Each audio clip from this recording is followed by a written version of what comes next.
সাতক্ষীরায় একজন হাফেজকে মাথায় বাড়ি দিয়ে হত্যা করেছে এবং যে হত্যা করেছে সে নেশাখোর ছিল।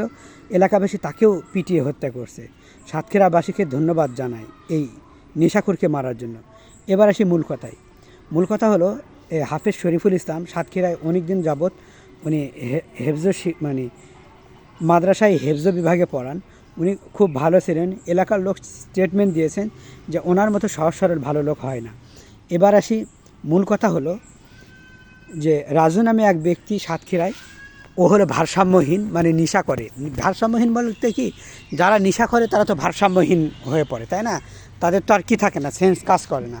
তো এ নেশা করে, মদ খায়, গাঞ্জা খায়, হিরোইন টিরোইন, এগুলো নেশা জাতীয় যতগুলো দ্রব্য আছে, জিনিস আছে, এগুলো খায়। তো এগুলো খাওয়ার পরে মাদ্রাসার ছাত্রদের মাঝে মধ্যে সে উত্ত্যক্ত করে। সেই দিনের ঘটনায় এই বেলা 3টার পর আর কি এই নেশা টেশা করে মাদ্রাসায় গেছে, যা ছাত্রদের উত্ত্যক্ত করতেছে। উত্ত্যক্ত করলে তখন হাফেজ শরীফুল ইসলাম বলে, এই রাজু তুই এখানে তুই চলে যা, ছাত্রদের ডিস্টার্ব দিচ্ছি কেন? এটা বলার সাথে সাথেই সে যেহেতু পিনিকে ছিল, মানে নেশার পিনিক, তখন ওই বাটাম ছিল আর কি, ঘরে যে বাটাম থাকে আপনারা সবাই অনেকে চিনবেন, গ্রামের মানুষজন বেশি চিনবে, যাদের গ্রামের মানুষজন চিনবে, শহরের মানুষ চিনলেও চিনতে পারে, বাটাম আর কি, কাঠের, ওইটা দিয়ে হাফেজ শরীফুল ইসলামের মাথায় বাড়ি মারে এই নেশাখোর। 5 থেকে 6টা বাড়ি মারে, মাথা ফেটে যায়। বাড়ি মারার পর সে চলে যায়, কিন্তু গ্রামের লোকজন এর মধ্যেই শোরগোল হয়ে যায় যে এই হাফেজকে মেরে ফেলছে। অ্যাম্বুলেন্স খবর দিছে আনার জন্য, তালা থানা আর কি। তো তার আগে হাফেজ শরীফুল ইসলাম হয়তো মানে শরীফুল ইসলামকে মারা যায়। তো এলাকার লোকজন এসে যখন হাফেজ শরীফুলের এই অবস্থা, দুরবস্থা দেখে, সাথে সাথে কিন্তু ওই এলাকার লোকজন গিয়ে দেখে যে রাজু ওই নেশাখোর দোকানি।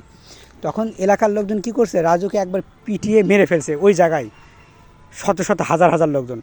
এই সাতক্ষীরার লোকজন এই একটা কাজ ভালো করছে, কারণ হলো যদি এই নেশাখোরকে সাথে সাথে না মারা হতো, একে যদি থানায় নিয়ে যাওয়া হতো, তাহলে এর ফাঁসিও দিত না, এর কিছুই হতো না। কারণ আজকালকার আমাদের বিচার অবস্থা এতটা ভঙ্গুর, যা বলার মতো না। আইন নিজের হাতে তুলে নেওয়া ঠিক না, কিন্তু এই নেশাখোর যে কাজ করছে, এই ক্ষেত্রে আমি বলবো ঠিক আছে।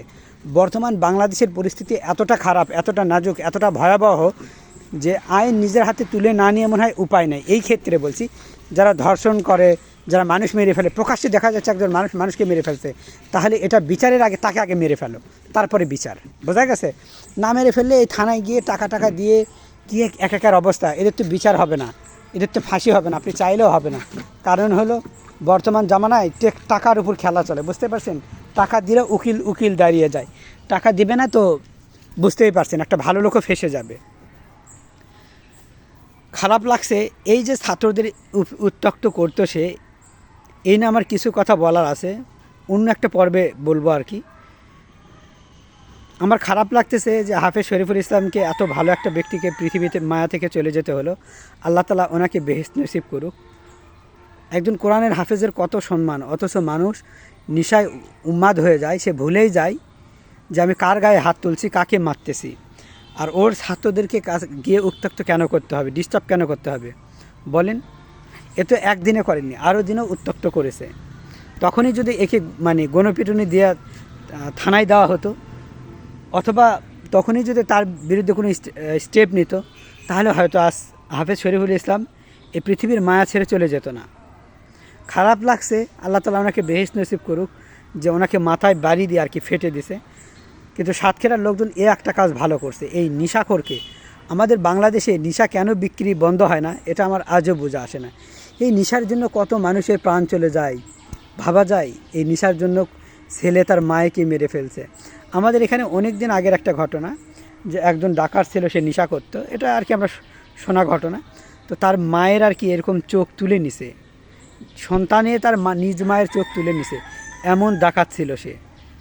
পুরা এলাকা এই ডাকাতের কাহিনী জানতো। সে মারা গেছে, এখন আর বেঁচে নেয় আর কি। সেও নেশা করতো। আচ্ছা, আমি বুঝি না বাংলাদেশে নেশা কেন এই বিক্রি চলে, এগুলো কেন বন্ধ করে না? এই যে দেখবেন বাংলাদেশে দেখবেন নেশাখোর যারা আছে না, এদেরকে ধরে 7 দিন পর আবার ছেড়ে দেয়। তাহলে এই নেশাখোরকে ধরে কী লাভ? যে জায়গায় নেশা বিক্রি হয় এগুলোই বন্ধ করে দাও। বাংলাদেশে কোথাও নেশা, মদ বলে, নেশা জাতীয় কোনো জিনিস যেন না যায় সেই ব্যাপারে লক্ষ্য রাখা। কারণ হলো এইদিকে নেশা বন্ধ আর ওইদিকে মানে দেখা গেছে যারা 5 স্টার হোটেল বলেন, বড় বড় হোটেল, সেগুলোতে নেশা চলে বা বার আছে। বাংলাদেশে কিন্তু অসংখ্য বার আছে যেগুলো মদ নেশা এগুলো চলে।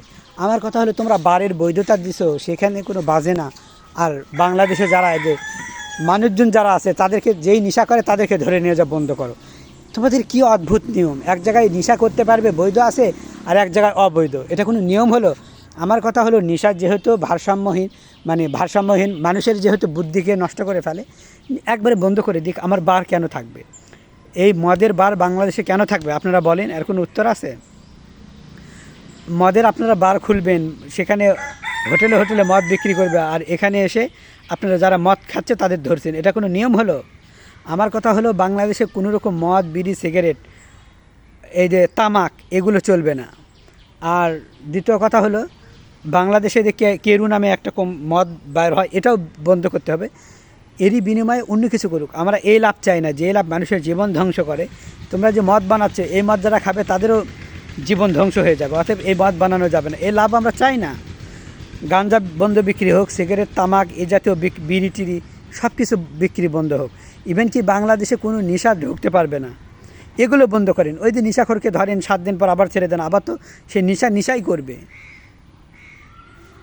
আপনারা বন্ধ করতে পারছেন না, এদিকে দোকানে বিক্রি বৈধ করছেন, আর এদিকে নেশাখোরকে ধরে 7 দিন পর ছেড়ে দেন। তাহলে এই যে নাটক, এই সিনালি নাটক কতদিন থাকবে আপনাদের? এটাকে বলা হয় সিনালি নাটক। এই সিনালি নাটক কতদিন চলবে? একদিকে বিক্রি বৈধ, বারে গিয়ে কেউ খেতে পারবে, আবার একদিকে লাইসেন্স খেতে পারবে, আবার আরেক দিকে খেতে পারবে না। এর কারণ কি? যেটা খেতে পারবে পুরা বাংলাদেশের লোক খেতে পারবে, যেটা খেতে পারবে না।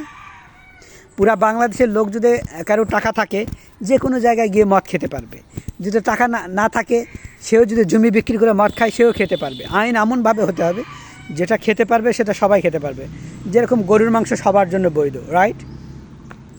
যার 700 টাকা সে গোছাতে পারবে সে কিনে খায়। 600 টাকা কেজি গরুর মাংস বিক্রি হয়। আমি যদি রিক্সা চালকও হই, আমি 600 টাকা যদি আমার কাছে থেকে থাকে, আমি গরুর মাংস নিব। আমার লাইসেন্স কেন লাগবে? আর আমার বাড়ি কেন গিয়ে নিতে হবে? তাহলে আমি যদি গরুর মাংস কিনি 600 টাকা কেজি, সেক্ষেত্রে আমি যদি বাইরে খাচ্ছি আমাকে কেন ধরা হবে? যেটা বিক্রি বৈধ সেটার জন্য কেন ধরা হবে? এ আইন তোরা কি মানে নেশা করে আইন পাশ করিস? এই নেশাখোরের আইন মানে যার টাকা থাকবে যে লাইসেন্স নিয়ে খেতে পারবে, আর যে যার লাইসেন্স করেনি সে খেতে পারবে না, এর কারণ কি? আমার কথা হলো এই জিনিসগুলো খেতে পারবে না তো কেউ পারবে না। হ্যাঁ, টাকা দিয়ে জিনিস কেনার একটা বিষয় থাকে, যেরকম গরুর মাংস আমি যদি 600 টাকা পাই তো কিনে খাবো 1 কেজি, আপনার ধরার কে? আর গরুর মাংস যদি কিছু লোকের জন্য বৈধ না হয় তাহলে কারোর জন্য বৈধ নয়। আমার কথা হলো মদ নেশা এটা খারাপ জিনিস, এটা কারোর জন্য বৈধ হবে না। আপনি নেশাখোরকে 7 দিন পর ধরবেন, আবার 7 দিন পর ছেড়ে দেবেন, তাহলে তো দেশ রসাতলে যাবেই। আমার কথা হলো নেশা যেহেতু মদ গাঁজা বিড়ি এগুলো কিছুই বিক্রি করা যাবে না, কোনো বৈধতা না। যারা বিদেশে যাবে বিদেশে খাক, বাংলাদেশে না। আপনারা এগুলো বারে বিক্রি বৈধ করবেন আর এদিকে নেশাখোরদের ধরবেন, এগুলো উদ্ভট নিয়ম কে দিছে? নিয়ম করার সময় কি আপনারা মানে মদ খেয়ে নিয়ম করছেন? একদমই বাংলাদেশে কোথাও মদ পাওয়া যাবে না, বিড়ি পাওয়া যাবে না, গাঁজা পাওয়া যাবে না, চুন পাওয়া যাবে না। চুন তো মানুষের জন্য ক্ষতিকর। চুন তামাক জাতীয় কিচ্ছু পাওয়া যাবে না, বিড়ি সিগারেটও না। তাহলে মানুষ ভালো থাকবে। কই সৌদি আরবে তো মদ বিক্রি করে না, বিড়ি টিড়ি পাওয়া যায়, বিড়ি বোধহয় পাওয়া যায় কিনা আমার জানি না। আমার কথা হলো আপনারা সৌদি আরব এগুলো দলিল না, দলিল বাংলাদেশে বিড়ি সিগারেট মদ গাঞ্জা হিরোইন কোনো কিছুই বিক্রি করা যাবে না। এবং কেরু নামে যে মদ, এই মদ বাংলাদেশে তৈরি করা যাবে না, এটা বন্ধ। এটা যে খাবে তার জীবন নষ্ট হয়ে যাবে। আপনারা মদ তৈরি করবেন, আবার বারে গিয়ে যারা মদ খাচ্ছে, আর যখন গ্রামের লোকজন মদ মানে গাঞ্জা টাঞ্জা খায় তাদেরকে ধরে নিয়ে যান, মদ খেলে ধরে নিয়ে যান। আমার কথা হলো নেশা জাতীয় কোনো দ্রব্য কারা বানায় আগে তাদেরকে ধরুন, একবারে বন্ধ করে দেন চিরতরে। আর জীবনের জন্য কোনো এই রংপুরে তামাক চাষ হয়, তামাক কেন আপনারা বন্ধ করেন না?